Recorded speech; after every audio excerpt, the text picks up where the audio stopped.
Satu pertanyaan lagi mungkin akan coba kita optimalkan dari mana nih?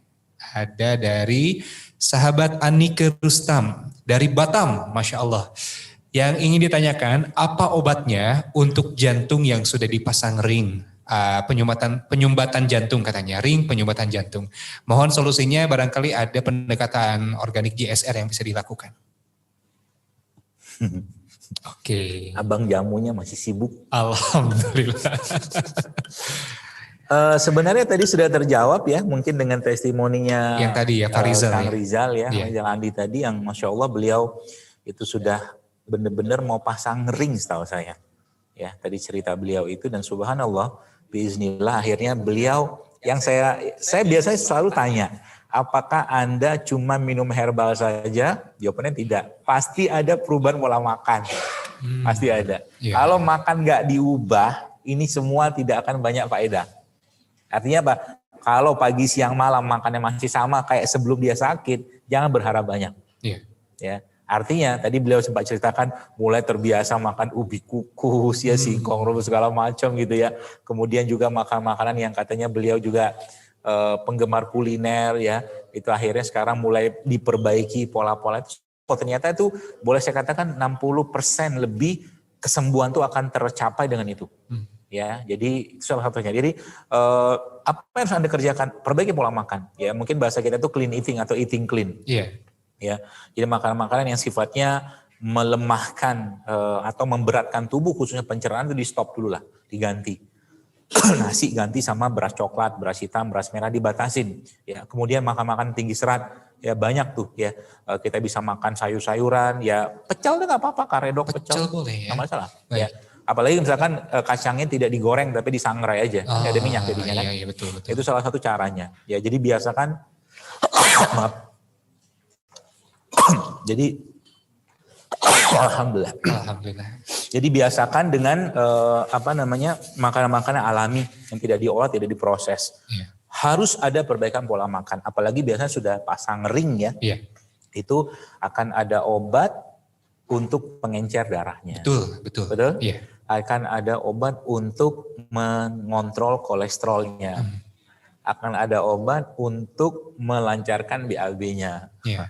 Saya tahu, karena pernah jadi dokter. Ya, berarti caranya gimana? Ya, Anda harus tetap ya mungkin kontrol sama dokter, tapi yang paling utama adalah coba cari substitusinya. Cari substitusi dari obat-obatan tadi yang bisa Anda dapatkan di makanan. Contoh, pengencer darah. Tadi kan udah jelasin tuh, ngandalin bawang putih, cuka apel yang beliau sampaikan tadi. Itu resep di hashtag saya ada di IG, judulnya resep jantung JSR. Ini juga pernah saya pakai untuk orang yang memasang yang sebut aja. Masya Allah. Ya.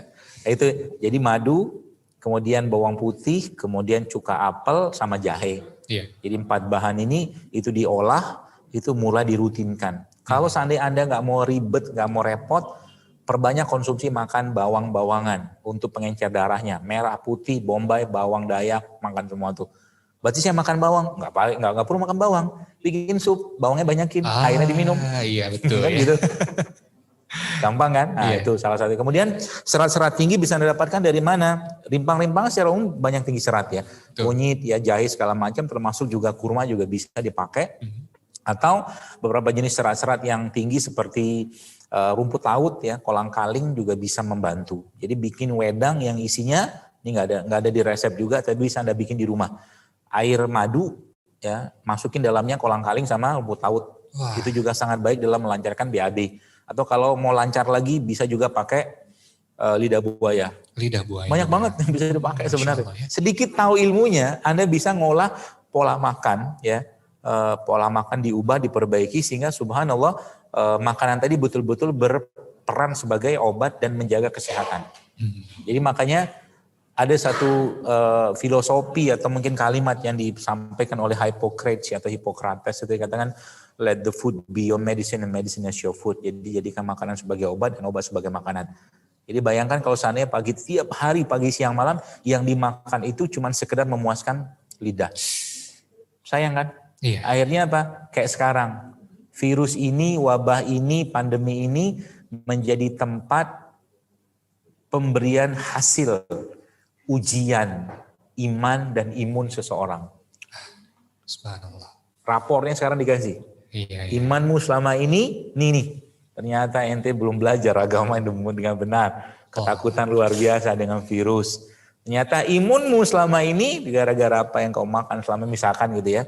Bahasa rapotnya ngasih gurunya itu, ternyata tidak mampu mengatasi atau tidak mampu membuatmu stabil secara imun. Jadi iman dan imunnya akhirnya goyang.